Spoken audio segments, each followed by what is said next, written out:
Hey, how's it going YouTube? It's TAG97 again. I hope all of you are doing very well. Today we're going over the Springfield Armory's XDS 9mm. And also, if you're not aware, I do have an Instagram. Just go to the links down below, find my IG, click that link, and it brings you directly to my page. Hit that follow button and you get anything that's exclusively for Instagram alone. You get anything that's coming up on the YouTube channel in the future. And I want to thank my viewers, subscribers, and of course my Patreon donors for bringing me up to where we are now. And we hit 1,000 followers finally on Instagram, so that's very awesome. Thank you very much. And we also hit 500 subscribers, so we got past the 500 mark. I want to thank you guys very dearly from the bottom of my heart. Thank you so much. Really, really thank you. And I want to thank a special person today for being the lender, Logan. He's been a very big help contributing to the channel's success and lending firearms. So thank you very much, bro. I really appreciate it. Okay, so let's go over the educational part of the video, the specifications. So right off the bat, you can definitely tell how small this handgun is. If you're wondering what the overall size is, because everyone loves talking about size, the overall length of this firearm is going to be 6.3 inches, and the barrel length is going to leave you at 3.3 inches, which is pretty small for a handgun, to be honest. But if you are concealed carrying it, this is the ideal compact size that you basically want while carrying any type of firearm. Now, there's always, full-size frames that you can carry, thicker grips and anything else, but this is a single stack, so it's very thin and small, as you can see. And it's almost the same size as my hand. So very, very small and compact for sure. So very ideal for concealed carry. And if you want to, open carry. Okay, so let's get right into it. So what does the Springfield Armory's XDS features and what does it come with? So you have two magazine release buttons right here, either the traditional left side, which you can use with your right hand if you're a right hand shooter, and if you're lefty, good news for you, there is one on the right side which you can push with your thumb, or if you're righty and you choose to do with your index finger like I just did, that's totally up to you. So you get two magazines with this pistol. You get either a flushed 7-round plus one, or you can use the extended version, which also gives you a bigger grip, which is 8+1, which I recommend, to be honest, because I hate small handles. Even though my hand is not the biggest hand in the world, I would rather have a grip that fits my hand, just so I have a firmer, tight grip on it. And if you're wondering what the twist rate is for this barrel, it's going to be a 1 in 16 twist. And what is the best grain to use, that you're probably wondering. Normally I don't do this for pistols, but because I actually know the specifications for this one, the 1 in 16 twist for a 3.3 inch barrel, that's a 9mm for a handgun, the best grain to use is going to be the traditional 115 grain, or all the way up to 135 grain. Now you can use heavier grains if it's like a self-defense round or something that's a little heavier. You can use it, but the best accuracy and performance with this pistol, you want to use 115 grain through 135 grain 9mm. Don't put anything that's not plus skill in there, of course. Alright, so what are the safety features of trigger pull and weight? So you have two safety features, the traditional 1911 style grip safety, and then you have the Glock safety, which is that trigger. The poundage for the trigger release on this is going to be roughly 6.4 pounds. We used a test kit which gave us roughly that amount, between that and like 6.3. So to test it out real quick to show you, so here we go. 1, 2, 3, 4, 5, 6, 7. So keep in mind, I'm not the tool that tested this, but I am a human being, and that's rough estimating off of that. So if you're wondering what the weight is without any type of accessories or aftermarket pieces, and obviously nothing in magazine or in the chamber, so it's just the firearm itself, it's going to weigh either 23 ounces or in pounds, it's going to be 1.44 pounds. So it is pretty light, or extremely light if you want to be considerate.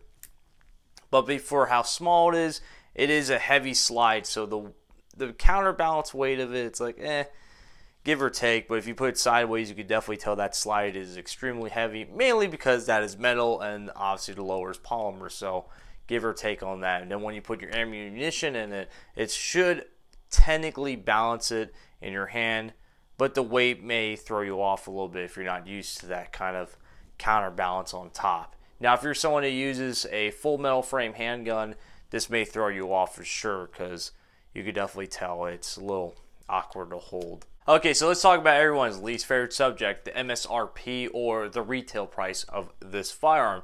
Now, keep in mind there's always mom and pop shops that may charge you a little more or a little less, or just anywhere else you may find a firearm, either new or used.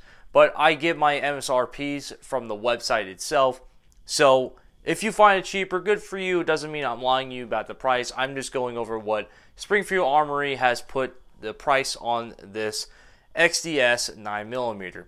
So the one in my hand is going to retail at $4.99, and the stainless steel version, which obviously is in black, and the one I don't have, is going to retail at $549.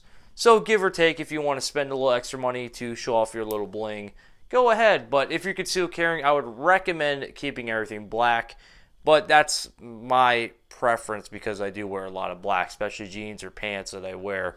So I would keep it black. If not, then get the stainless steel. Just know that you're going to pay just a little more for the bling bling. Okay, so since I'm done with the specifications with this firearm, let's go over how I personally feel about it, or the overall feelings. Now, there are always positive negativity in the world, but I want to go over the negative because I hate negativity. I just want to get out of the way. So, right off the bat, I do not like the grip, mainly for the fact that if my hands are sweaty and you see these grooves, you're like, you should have some good grip if your hands are sweaty. Now, for some reason, I was sweating a lot in the video because of the humidity that was out there, and I kept losing my grip. And also the fact that it's a very thin grip. I'm not used to thin grips, so that can just be me as a shooter, but I'd rather have a beefier grip. For concealed carry, I can understand that. That makes sense. Another thing, the heavy trigger pull. 6.4 pounds is pretty heavy. To me, it's heavy as a concealed carry or just shooting in general. It takes a long time. There's a lot of shaking people may have that are not, professional shooters of any sort. They may be, okay, here we go. Oh, man. And by then, they already jerked the trigger or they've done something else. I like light triggers because there's less air to make. I always recommend between 3 to 5 pound triggers. Now, of course, there's probably aftermarket pieces you can get to lighten that trigger up, but I would recommend having a gunsmith do that for you because I've seen accidents and we don't want anyone getting hurt, of course. Another thing, if you're going to have an ambidextrous magazine release, you should have an ambidextrous slide release like the Glock Gen 5s. Now, I do know that not all of them have them, if I'm correct, but most of them do. I'm not speaking for Glock, I'm just giving you a comparison that most of them do have that slide release on both sides, so if you want to switch. But overall, that's really about it with negativity. There's nothing really else except there's one thing I was having issues with. Now, this could be the firearm itself, like the actual firearm in my hand, or the overall product. I don't know. But I do know this, that sometimes when I was shooting it, the slide magazine catch would not get caught on there and would not lock to the rear. So every time I would shoot, I would have to count my rounds because I never know when I was going to be out because that slide would not lock to the rear. Of course, it's locking now, but when I was shooting it, it would not lock to the rear. Now, this can either be two things. The magazine is failing while it's being operated and being shot, or it was the ammunition type that I was using, which was Remington. Now, I've been using Remington for many years, and Winchester, of course, but for some reason, it would not lock to your rear. I don't know if that's a magazine issue, ammunition usage, or something in that category. I do not know. But I will say that it did not lock to rear, this specific firearm. Okay, so let's talk about the things I actually do like about this firearm. So number one, I love 9mm, and of course, I love small compact concealed carry guns. So another thing is that I love about this, it's small black, and I always recommend having a black firearm for concealed carry because it blends in more easily with your pants, depending on what you're wearing, of course. Another thing is it comes with really nice sights. It's accurate, easy to disassemble and reassemble. And what I mean by accurate, right out of the box, it doesn't need sighting in. And most handguns normally don't by the factory, but some do require it. Now, this firearm right out of the box, it was pretty accurate while me moving between 5 and all the way up to 25 yards at distance. It was staying on target. For a small barrel, small compact handgun, I have to say that this will get the job done for what you want to do with it. Alright, so the moment you've been waiting for, the shooting compilation. If you did skip to this part, I always recommend that you go back to learn specifications and the details about this firearm. If not, just keep skipping to your favorite parts. I can never stop you. The only thing I kindly ask you to do is go ahead and hit that like button and of course subscribe. It is always appreciated and loved, because I always love to see that notification on my phone saying, hey, you got a new subscriber. It always puts a smile on my face, and I really do appreciate you guys, trust me. Alright, so enough of that being said. I hope you enjoyed the video, and let's see what this bad boy can do.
Alright, so overall, the Springfield Armory's XDS 9mm 3.3 inch barrel gets the job done for what you want it for. So I will say this is definitely TAG97 approved, and I actually do enjoy shooting this firearm. It always takes time to get used to a firearm, so I had to warm up to it obviously, but it is what it is.